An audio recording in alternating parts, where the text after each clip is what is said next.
La victoire d'Henri Konan Bédier à la convention du PDCIRDA le 26 juillet prochain face à Kwadwo Konan Berthe indique qu'AKB ne fait plus aucun doute au sein des cadres du parti.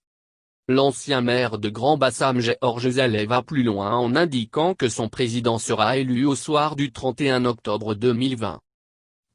Je n'ai pas envie d'utiliser d'autres expressions pour ne pas choquer, mais, on n'a pas de doute au sortir de cette convention, le président sera plébiscité, mais mieux au 31 octobre 2020, il sera le nouveau président de la République de Côte d'Ivoire, a-t-il confié à la presse avant d'expliquer. Vous savez, le président Bédier, il faut l'observer. Je pense qu'en d'autres occasions, on pourra revenir sur tout ça. Mais, il faut l'observer. C'est un monsieur, moi, qui me fascine.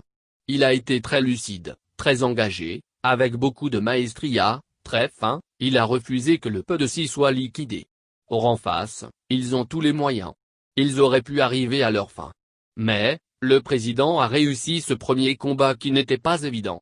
Il faut qu'on le sache. Parce qu'aujourd'hui, tous les partis sont divisés au profit d'un seul parti, sauf le PDC.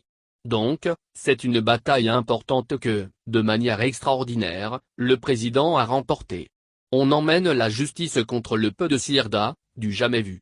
On a pris son logo de force, on a créé des mouvements, En Marche, PDC Renaissance. Tout ça pourquoi? C'était pour liquider le PDC. Aujourd'hui, on dit que tel parti est par ici, tel autre est par là, mais le PDC est entier. Comme j'ai l'habitude de le dire, le tronc Bédier est là, la racine ou fouet est en bas, les branches et les feuilles que nous sommes là.